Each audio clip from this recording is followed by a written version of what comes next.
lately I've been feeling like music has been calling me in a certain way. And I don't know how to describe it besides just jumping into it. So sometimes when something is calling me, I just have to respond. That's the best way to start it. Welcome to MILF Ministry podcast. My name is Ayodele. I am the host of MILF Ministry. I am your motivational MILF, and I'm also known as the professional alchemist. And right now, I've been in music a lot. I've been dealing with music a lot. And I have wanted to share some things, but haven't really thought about like how am I going to do it. This is MILF Ministry podcast, but I've been thinking a lot about music lately. And I've been thinking a lot about how I limit myself because, I'm like, I'm a lawyer. I'm not supposed to talk about music, or I'm a lawyer. I'm not supposed to work on music, or I'm a lawyer. I'm not supposed to think about comedy. And this year, or really the year of 2024 leading into this year, 2025, has been about kind of unboxing myself and, like removing all limits, removing all boundaries, and allowing the creativity to flow through me. And so previously, I had said when I'm by myself and it's a solo episode, I'm going to talk about music because that has been what's been flowing through me for quite some time. And honestly, I probably would have got on here talking about 2 years ago in the middle of everything because I really wanted to start talking about music. But I was thinking about separating, starting a radio show on the Amazon app. I've talked about that in previous episodes.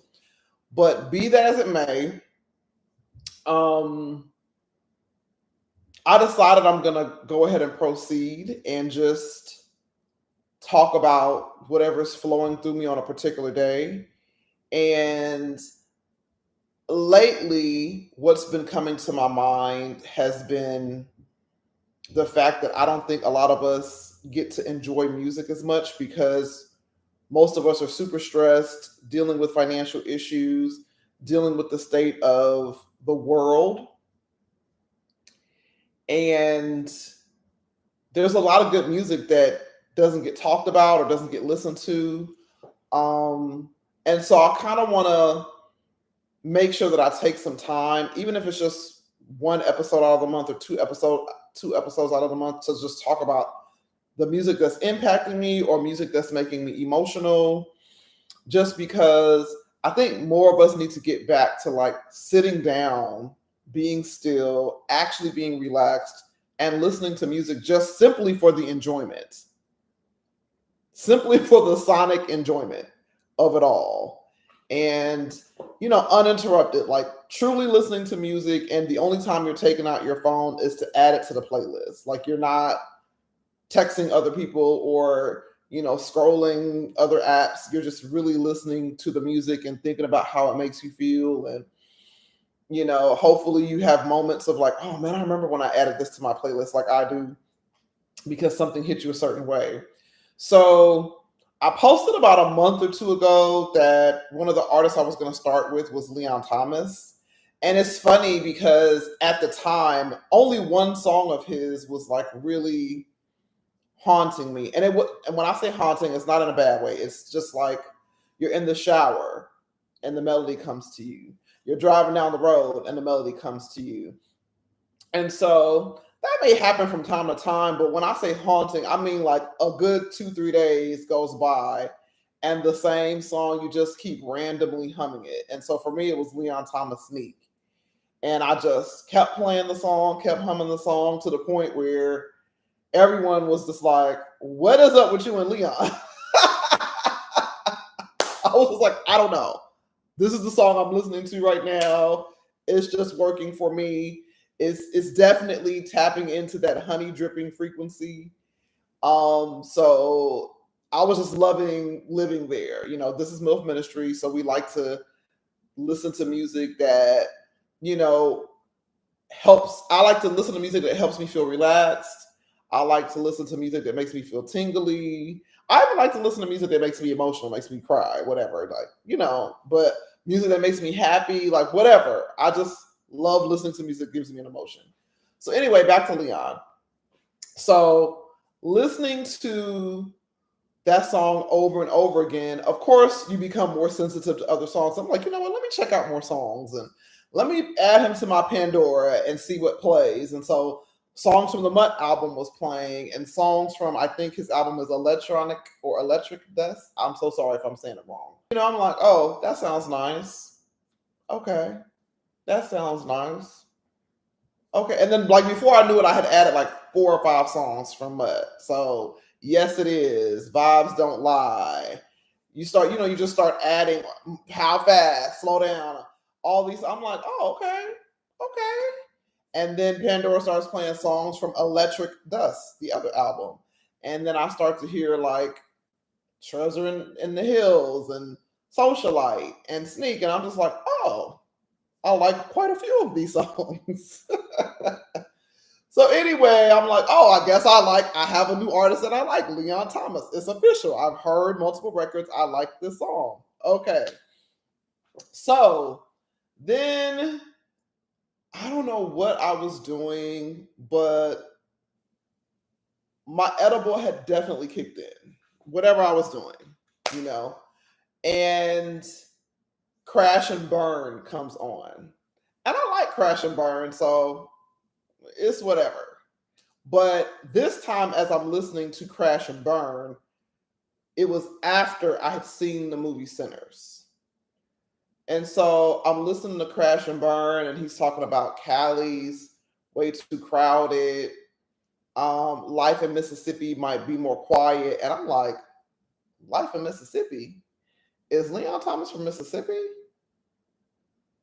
Because if he was from Mississippi, he should have been a part of the Center soundtrack. Like, that's how especially when I'm lit, like my brain just starts making all of these creative leaps, jumps. Because I was like, he would have been a good fit and he could play the guitar and this and that. And I wonder if he auditioned for the movie. So I start to go down this rabbit hole of Leon Thomas and, well, maybe he was on the soundtrack because I didn't pull it up and I just didn't know. And I started to look up who was actually on the official soundtrack and who wasn't. And I started to think about that music scene of all the different genres going through. Because I remember when that scene was happening in the movie and the star was singing, and then I think they had like a Jimi Hendrix type character. The first thing I said to my daughter was, man, at this point, they might as well have some African drum. As soon as I say that, one of our African drum brothers, Maget, walks across the screen drumming. So instantly, I kind of, as everyone, started to see, you see where the scene is unfolding, just showing you how music just kind of travels and recycles and travels and blends. So I thought it was a beautiful scene. And when I heard that line from Crash and Burn with Leon Thomas talking about life in Mississippi, my thought was, wow, this would have been a great opportunity for a new artist to help merge the world of this old world in Sinners, the world of the blues and this and that. This would have been a great song for the soundtrack, or at least that snippet would have been a great snippet to play or something. I don't know. Because I think they focused on mainly using like older, accurate music. But I'll be repeating this theme, so just get used to hearing it. Do you guys remember when Jay-Z made his own American Gangster album, and we thought it was the official soundtrack to the movie American Gangster, but we later found out that it wasn't? I'm going to be doing my own version. We're going to be doing Ayodele's bootleg independent version of the Sinner soundtrack. That will come up later. But anyway, I'm saying my own version because I don't want to sound like I'm criticizing the beautiful work that was done in both the film and the existing soundtrack. But in the crevices of my creative mind, when I heard that line, I started to think, man, this was an opportunity to use an artist in this way who is definitely tapped in musically and sonically. So I'm going to play the clip that stood out just for you guys to hear. with the understanding that I might have to delete it for copyright later. I'm gonna play a short clip, but this is like a 10-second snippet of Leon Thomas' Crash and Burn, and the part of the lyrics that made me think, this was an opportunity for him to be on the soundtrack. Okay. Way too few impressed to leave that mansion. Cali been too crowded, I think I should move. Think of life in Mississippi, club is smooth. All these bitches. Okay, so that's all I'm gonna play. Once again, if they make me if they make me delete the snippet or whatever for whatever reason, it's Leon Thomas Crash and Burn. I'll just show that part so that you guys can find it on your own. But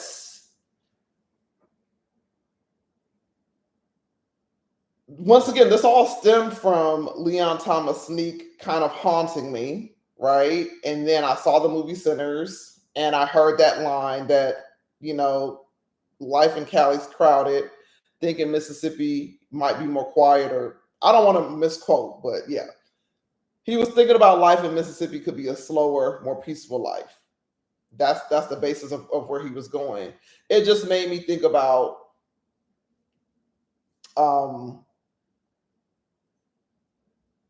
I want to learn more, if that makes sense. I just want to learn more about Leon. So I started to think about his sound, because one thing I like to do when I find a new artist is I like to get a piece of their DNA. And that usually means just sonically that there's something that they may do.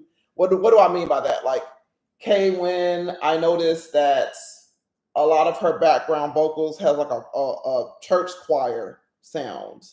Toomp, when Toomp was in his heyday, DJ Toomp, he used to have a lot of kind of church organ sounds in his musical production. Neo has a way of writing. I don't know. I just, after a while, you could just be like, this sounds like it was written by Neo. I don't know how to describe it. I think some people know what I'm talking about. But yes, I call it the artist DNA. So your DNA could also be in just how you sound. Like Duran Bernard, after literally hearing him once or twice, I feel like you can pick his vocals out anywhere.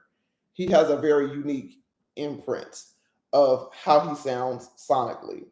So what I started to notice with Leon Thomas was this stacked, layered kind of background vocals that sound like a sample, but it's really his voice that he's making a sample. It didn't sound like, I don't know how to describe it, but it sounds like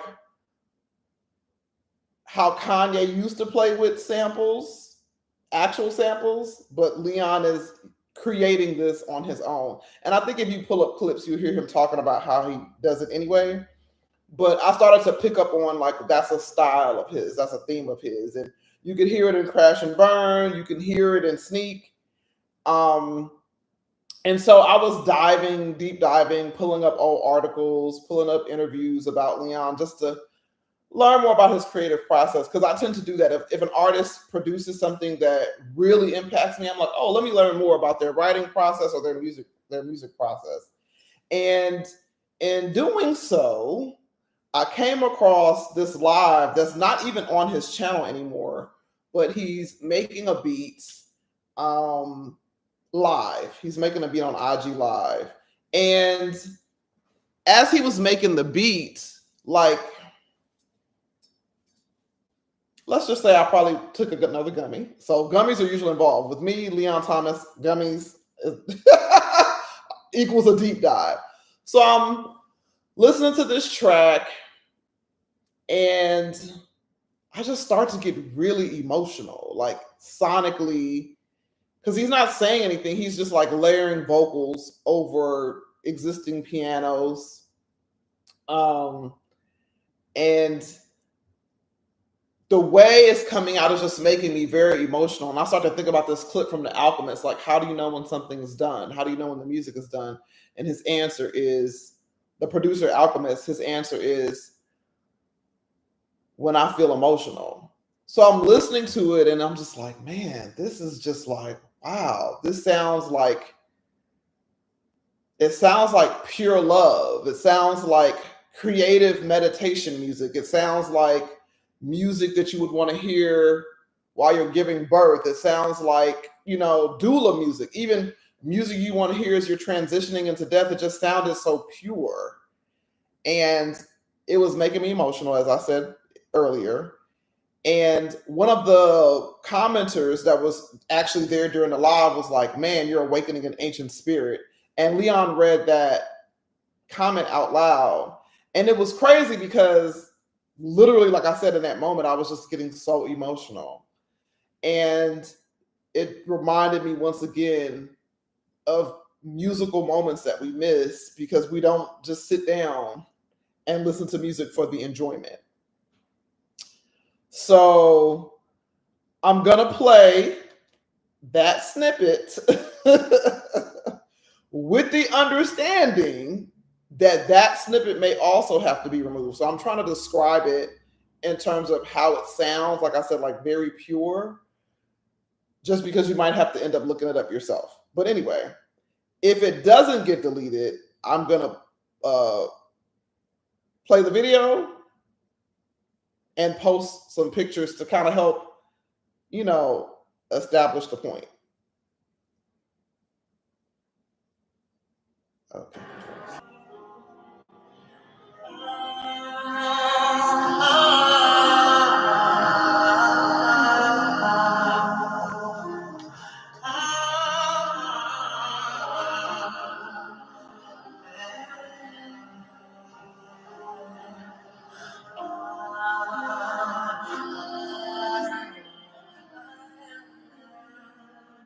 As I said, I'm not going to let it play too long because if I have to block this out or delete it for whatever reason, I want you guys to still be able to enjoy this episode. But yeah, so he was making the beat live and playing around with the vocals and, changing the sounds and the tones. And once again, I just remember being super emotional. And so hearing this music and feeling emotional brought me back to the Sinners movie again, because it just made me think, wow, this would have been like a great scene for Annie and Smoke when he was laying there and she was like, if you put your cigarette out, you can hold the baby. All right, so I want you to keep that in mind as I play I'm going to call it meditation music. And the funny thing is what I'm playing is a super slowed down version of a track that he sped up. And I don't know if he sold it to somebody else. I don't know what happened with the actual track, but I really like this slowed down version that he's building. I like how it sounds as is. And if I was on his team, I would literally release the vocals as some sort of meditation. And I would absolutely be trying to license this as a score for some film or television show, or the intro, the theme music to a show or something like that. You get what I'm saying? Like, this is how powerful this track is at this tempo. All right, so I done gassed it up. Let me find the picture.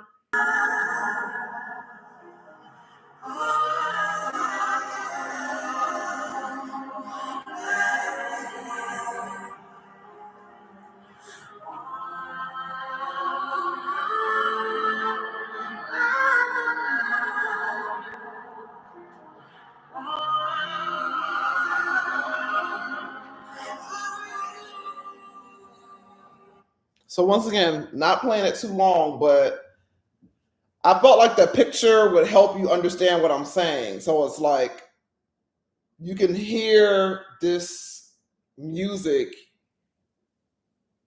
and envision it as Smoke's death as he transitions to go join his family in the afterlife. But you could also hear this at his daughter's birth. You know what I'm saying?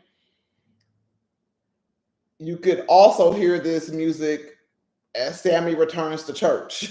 You know what I mean? Or leaves with his guitar to face the world. But long story short, the music just sounded so pure and so honest And it just reminded me of what happens when we sit down and just actually listen to music for the fun of it. Not for the numbers, not for the cloud, not for nothing. And I say all that to say that I think this is a part of the power of music. The power of music is that it could be used for anything. It could be used for love, it could be used for revolution, it could be used for abuse. You know, it could be used for darkness. In the same way, it could be used for light. It could be used for healing. It could be used for teleportation. It could, because music literally takes you, it carries the emotion and the energy with you. So there are songs that can remind you of people, of a time in your life, of places, of events. You see what I'm saying? Music can literally take you right there. So once again, I just wanted to thank Leon Thomas for this moment, because what tends to happen is I'll hear an artist creating from such a pure place, and it reminds me of why I love music. It reminds me of why I love to be around creative people, and why I love art and artists and film and filmmaking and comedy. It just reminds me of everything I love when I hear an artist just kind of creating from such a pure place, in my opinion. And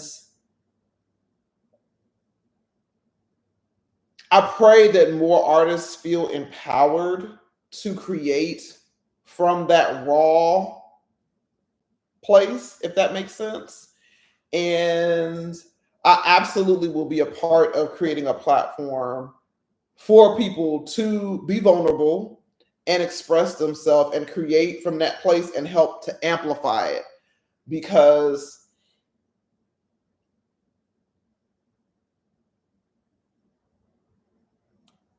sometimes it's important to reach 100,000 people or 10,000 people. You know what I mean? Like, I think sometimes we force artists to create from a space of, I want to be I want to be a star. I want to reach millions of people. And in doing so, sometimes we lose that pure, honest essence of creating from where you are and who you are at a specific moment in time, and just allowing it to organically connect with each spirit of each person, because for whatever reason, at whatever time in their life, whatever you were going through, they can feel the energy of that in that moment. And it could be a situation where you reach a different 10,000 people, like how the book The Alchemist spread. And I don't know when it became a bestseller, but it wasn't an immediate bestseller. But yeah, I kind of like that process of something being so true and so authentic that you can still be a star anyway. You can look at someone like Tupac, like Bob Marley, like Nina Simone. These artists were clearly creating from a very raw and vulnerable space, but they were still popular. And I'm gonna cut this episode short because my solo episodes are more about getting my thoughts out in a very clear and concise manner. And I think part of my journey in MILF Ministry is allowing myself to be where I am so that I can be productive, as opposed to trying to stick to some specific theme. So some of my content will be me just dancing. It'll be me exercising. It'll be me having a good time and turned up in comedy. Some of it may be political. Some of it may be parent structured. Some of it may be relationship structured. But I want to give myself the permission to let things that are kind of sitting on me in a certain way, I want to allow them to kind of flow through me and just be released, and give myself permission to reach whoever I need to reach. So yeah, This, once again, in closing, this episode was kind of dedicated to me discovering the artist Leon Thomas and making a case for why I really think he could have been a part of the original Sinner soundtrack, let alone the film, because he can act. You know what I'm saying? But he could have been a part of the score, the musical score. He could have been a part of just, the actual soundtracks, creating songs. But yeah, I think we'll stop there because coming up next, what I want to do is talk about what I mentioned earlier, which is when Jay-Z made American Gangster, I'll do Ayodele's version of the Sinner soundtrack, an independent version of the Sinner soundtrack. So I'll just make that part two. So if you enjoyed what we were talking about and just hearing my thought process around Leon and some of his music and literally an example of how I would have used some of his music in the film centers, tap into the next episode, which will be my unauthorized, or not, I don't even like the word unauthorized. I don't need permission. Ayodele's Sinner soundtrack. Stay tuned to the next episode. But once again, my name is Ayodele. I am the host of MILF Ministry. I'm your motivational MILF. I'm also known as a professional alchemist. And thanks for listening to this episode. I hope you enjoyed it. Please share it with other people and